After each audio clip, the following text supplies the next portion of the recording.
অসম চাহ মজদুৰ সংঘৰ ৬৭ সংখ্যক প্ৰতিষ্ঠা দিৱস উদযাপন। অসম চাহ মজদুৰ সংঘৰ যোৰহাট শাখা সংঘৰ সৌজন্যত ৬৭ সংখ্যক প্ৰতিষ্ঠা দিৱস উদযাপন কৰা হয়। আজি অসম চাহ মজদুৰ সংঘৰ যোৰহাট শাখা সংঘৰ সভাকক্ষত দিনজোৰা বৰ্ণাঢ্য কাৰ্যসূচীৰে অনুষ্ঠিত হয় এই প্ৰতিষ্ঠা দিৱসটি।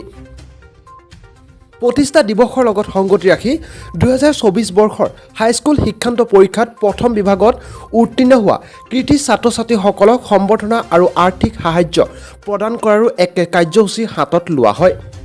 অসম চাহ মজদুৰ সংঘৰ অন্তৰ্গত কেইবাখনো চাহ বাগিচাৰ প্ৰায় ২০০ৰো অধিক ছাত্ৰ ছাত্ৰীক এই সম্বৰ্ধনা জ্ঞাপন কৰা হয়।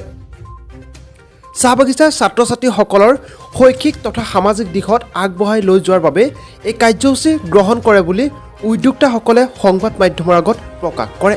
উল্লেখ্য যে বন্তি প্ৰজ্বলন আৰু স্মৃতি তৰ্পণেৰে আৰম্ভ হোৱা অনুষ্ঠানত যোৰহাট জিলাৰ লগতে চাহ বাগিচাৰ কেইবাগৰাকীও গণ্যমান্য ব্যক্তি উপস্থিত থাকি অনুষ্ঠানটিৰ সৌষ্ঠৱ বৃদ্ধি কৰে। 1958 চনত আমাৰ অসম চাহ মজদুৰ সংঘ প্ৰতিষ্ঠা হৈছিলে। বৰডুবি চাহ বাগিচা তাহানি যুগৰ পৰা আমাৰ চাহ মজদুৰ সংঘই আমি নিৰবিচ্ছিন্নভাৱে চাহ শ্ৰমিকৰ কাম কৰি আহিছোঁ আৰু আজি আছিলে আমাৰ প্ৰতিষ্ঠা দিৱস। আমাৰ অসমৰ 22খন ব্ৰাঞ্চতে এই প্ৰতিষ্ঠা পালন কৰিছে আৰু প্ৰত্যেক বাগিচাৰ ৰাইজ সহযোগ কৰিছে। আমাৰ যোৰহাট চাহ মজদুৰ সংঘৰ 85খন বাগান আছে। আজি 85খন বাগানৰ শ্ৰমিক ৰাইজে সহযোগ কৰিলে আৰু সহযোগৰ জৰিয়তে আমি কাৰ্যসূচী সফল ৰূপায়ণ কৰিবলৈ সক্ষম হৈছোঁ। পুৱাতে আমি ফ্লেগ হোষ্টিং কৰিলোঁ, আমি স্মৃতি তৰ্পণ কৰিলোঁ, লগতে আমি মুকলি সভা আছিলে। মুকলি সভাত আমি বিভিন্ন সমস্যাখিনি আলোচনা কৰিলোঁ। আগন্তুক দুৰ্গা পূজাৰ সময়ত বোনাছ প্ৰদান কৰা, ৰাইজৰ বিভিন্ন সমস্যা আমি কেনেকৈ সমাধান কৰিব পৰা যায় আৰু আমাৰ কাৰ্য প্ৰণালী বা পন্থা কেনেকুৱা ব্যৱস্থা গ্ৰহণ কৰিব ইত্যাদি বিষয়খিনি আমি ইয়াত আলোচনা কৰিলোঁ। অতি আনন্দৰ কথা।